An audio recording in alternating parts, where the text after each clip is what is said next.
सियावर रामचंद्र भगवान की रामलीला देखने पधारे आप सभी दर्शकों का हार्दिक स्वागत है।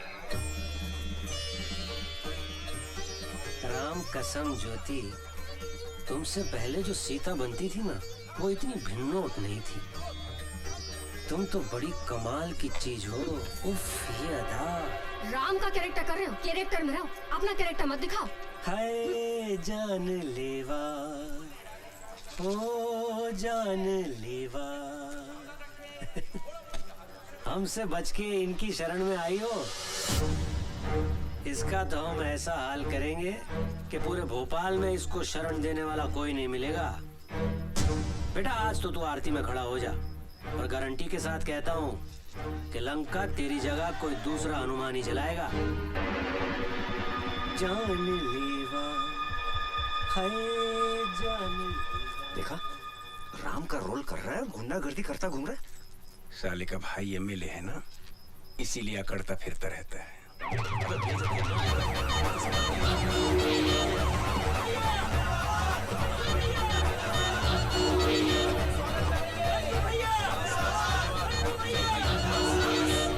हमारे आज के मुख्य अतिथि एमएलए श्री मंकू त्रिपाठी जी पधार चुके हैं। जोरदार तालियों से स्वागत करिए।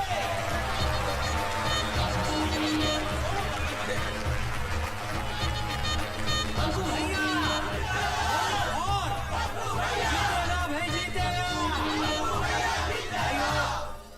और बहनों, आप सब लोगों ने मंकू भैया को 2 बार एमएलए बनाया है, और इन 10 सालों में इन्होंने शहर में 2 नए शमशान घाट और एक कब्रिस्तान बनवाया और एक नई जेल बनवाई। तालियां! इसलिए इस बार भी आप सब लोगों से निवेदन है कि भारी मतों से मंकू भैया को ही जिताएं। मंकू भैया! अब मैं आज के हमारे मुख्य अतिथि मंकू त्रिपाठी जी से अनुरोध करूंगा कि सभी कलाकारों का तिलक करके स्वागत करें। बढ़िया। जियो मुन्ना। बोलो सियावर रामचंद्र की। भैया ज्योति है ये, बढ़िया। ज्योति गुप्ता फर्स्ट टाइम सीता का रोल कर रही है। ओ, मतलब हमारी वाइफ का। हाँ। बहुत बढ़िया नेचर है। अच्छा, घर पे बुलाओ तो। लक्ष्मण है, हाँ। लखेरापुरा में रहता है। ओहो। वहाँ के सारे वोटों की जिम्मेदारी इनने ली है। अच्छे से करना। भरत, ओहो। टंडन वाइन शॉप वाले का लड़का। हाँ। प्रचार के आखिरी दिन 100 बोतलों का प्रोमिस है इनका। नकली शराब वाला केस खत्म हुआ पापा का, या आप थोड़ा जल्दी कर देंगे तो जल्दी छूट जाएंगे। हो जाएगा, बोलना इलेक्शन के बाद। हाँ? इसका तिलक ना होगा। क्यों सब? ये वही है, सुबह जिसने कमरा देने को ना कह दी थी, मोहनलाल को कमरा दे दिया। कोई बात नहीं सत्तू, कोई बात नहीं। क्या है ना, हर चीज का एक टेम, एक वक्त होता है ना। क्या है, इधर अगर हनुमान जी का तिलक नहीं किया तो हनुमान जी के सारे वोट कट जाएंगे। क्या कह रही हो? रही बात कमरे की, कहाँ दौड़ा जा रहा है? बात में निपट लेंगे। बोलो पवन सूत हनुमान की।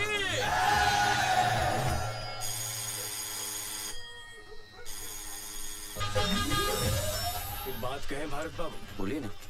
ये कोर्ट कचहरी का चक्कर शरीफों के लिए नहीं है। कुछ भी करके तुरंत इस मामले को रफा दफा कीजिए, नहीं तो एक पंखे के लिए 10 सालों तक अदालत के चक्कर लगाते रहेंगे। दुबे जी, आप तो वकील हैं, कुछ तो मदद कीजिए ना हमारी। वकील है नहीं थे।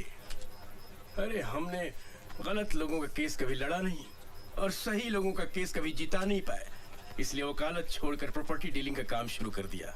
अब तो 7 सालों से वकील का कोट खूंटी पे टंगा टंगा तार तार हो गया। दुबे जी, तुम यहाँ बैठे बतिया रहे हो और वहाँ तुम्हारी बहन सुर्पनखा की नाक कट चुकी है। अब चलो जल्दी। बड़ी जल्दी नाक कटवा ली।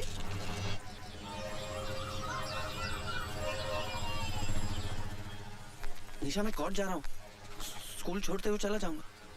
मुझे स्कूल छोड़ोगे तो उस कॉल सेंटर को कौन छोड़ेगा? अरे आज भी नहीं आया गवाह। क्या बात कर रहे हैं? यार 100 रुपए का पंखा है तुम्हारा यार, हमारा तो कुछ नहीं। अपना टाइम खराब कर रहे हो आप। अब साली 15 दिन बाद की डेट पड़ेगी, 15 दिन जेल में बैठे रहना पड़ेगा मुझे।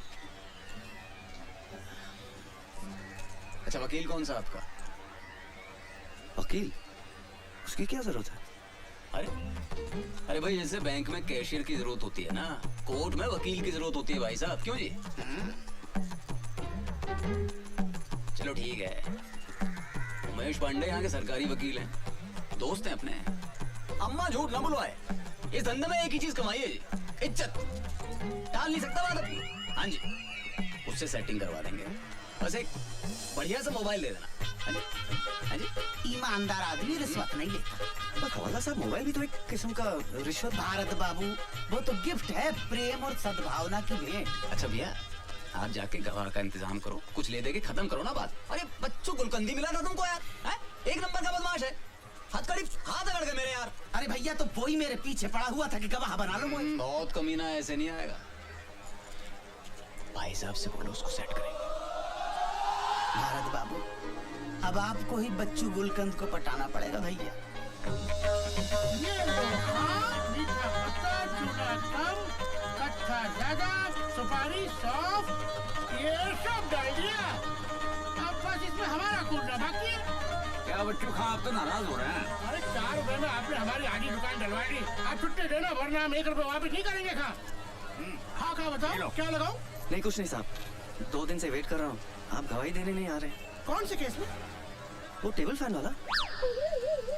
अब यहाँ बैठ के चूड़ा लगाओ या आपके लिए कोर्ट के चक्कर लगाओ। बच भाई, कल अगर आप कोर्ट आ जाते तो मुझे इस समस्या से मुक्ति मिल जाएगी। वैसे भी मैं लीव विदाउट पे चल रहा हूँ। हाँ, क्यों नहीं भाईजान, हम कल ठीक 10 बजे कोर्ट पहुँच जाएंगे और आप 7 बजे आके हमारी दुकान संभाल लीजिएगा। अरे भाई, मेरे 3 बच्चे, एक के ऊपर एक के ऊपर एक दिन भी ये दुकान नहीं खुली तो उनको जाना नसीब नहीं होगा। नहीं साहब, आपकी एक दिन की नुकसान की भरपाई मैं कर दूंगा। कितना बिजनेस होता है? 800 रुपए। और उसमें से प्रॉफिट? प्रॉफिट ही तो बता रही हूँ, बचत। लेकिन मेरे बैंक के सामने जो पान वाला है, उसका तो 450 रुपए होता है। हाँ, तो उससे गवाही दिलवा दो।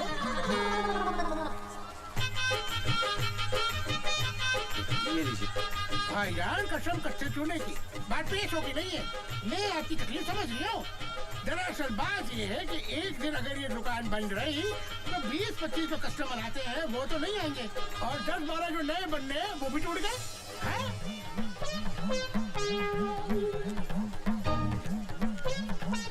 ये लीजिए 1000 रुपए।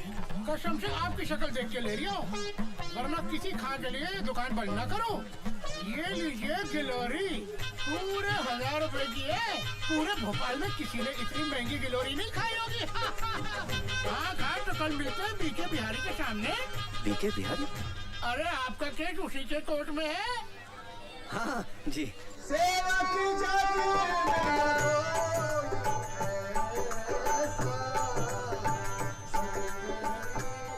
सीता मैया को लेकर आओ, दिया राम को वचन मिला। सोच सीता की अवस्था, हृदय भर आता है, एक पल भी उसके बगैर कट नहीं पाता है। प्रभु, धरती पाताल हो या अंबर, सबकी थाह लगाऊंगा। खोज सीता मैया को, अब तभी मैं वापस आऊंगा। मिल गया अगर वो अधर्मी जिसने हरा है पराई नारी को, नाम हनुमान नहीं मेरा, यदि मिटा ना दूं उस बीमारी को।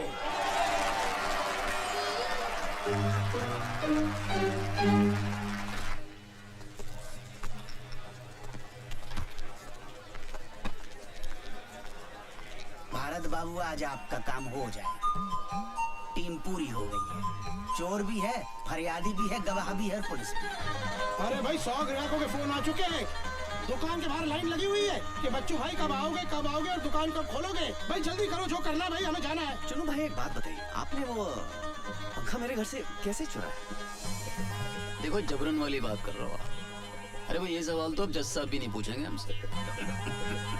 क्या हाल है खुशवा जी, बच्चू चुन्नू सब ठीक है? अस्सलाम वालेकुम। रज़ाक हुसैन नाम है इनका, बलात्कार स्पेशलिस्ट। बलात्कार स्पेशलिस्ट? भाई, बलात्कार के बहुत बड़े वकील हैं ये चुटकी भर में पूरे केस को रफा दफा कर दे, चुटकी भर में। भारत बाबू, मैं पहले जिस थाने में था, वहाँ के SHO साहब ने एक महिला सब इंस्पेक्टर का रेप कर दिया। SHO साहब ने रज्जाक हुसैन के पैर पकड़ लिए, रज्जाक हुसैन ने बाइज्जत बरी करवा दिया। और जिसकी इज्जत गई, वो दूसरे दिन ड्यूटी कर रही थी। और वैसे भी एक बात बताओ साहब, बलात्कार के केस में अगर अदालत ने मुजरिम को बाइज्जत बरी कर दिया है तो इसका मतलब साफ है कि फरियादी की इज्जत लूटी नहीं गई। अरे ये क्या बात हुई? समझो किसी आदमी का खून हुआ है, और खून का आरोपी बाइज्जत बरी हो जाता है, तो क्या इसका मतलब है कि जिसका खून हुआ है उसका खून नहीं हुआ है, वो जिंदा है? बलात्कार के खून के केस में अंतर है भाई। क्या अंतर होता है? कुछ नहीं। जिस फरियादी की इज्जत लूटी होती है वो कुछ दिनों के बाद ड्यूटी ज्वाइन कर लेती है, और जिसका खून हुआ है वो ड्यूटी ज्वाइन नहीं कर सकता। कल फिर आना पड़ेगा। आज जज साहब ने छुट्टी कर ली है। छुट्टी कर ली मतलब? जज साहब कैसे छुट्टी ले सकते हैं? क्यों, इंसान नहीं है क्या? अरे बैंक में कैशियर अगर छुट्टी लेता है तो उसकी जगह दूसरा आदमी बैठता है कि नहीं? बैठता है, लेकिन क्या वो पंखे का सुपुर्दगीनामा दे सकता है? भैया भारत बाबू, अपनी जन्म पत्री किसी ज्योतिष को दिखाओ यार, सनी का इलाज करवाओ भैया। आपके चक्कर में हम लोग भी भागे भागे फिर रहे हैं। अरे भाई ये सब छोड़ो, क्या मतलब? इसका मतलब है कि बच्चू गुलकंद तो कल फिर आना पड़ेगा। आपकी गवाही कहाँ हुई है? अरे भाई गवाही नहीं हुई, पर हमारी दुकान तो बंद हो गई ना आज। अरे भाई ऐसा थोड़ी ना होता है भाई, हमारा घाटा हो गया भी। आप शांत हो जाइए। कल के, अरे कमाल है यार, कल के पैसे भी दीजिए। हमारे में कुछ रहा ही नहीं। भैया दे तो रहे हैं यार, देखो। निकालो, चलो लाओ, कमाल है। ये लो 200 रख लो। क्या के लिए?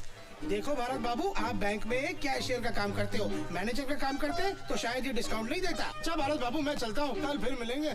जी मैं कैंटीन का पेमेंट करके आ रहा हूँ।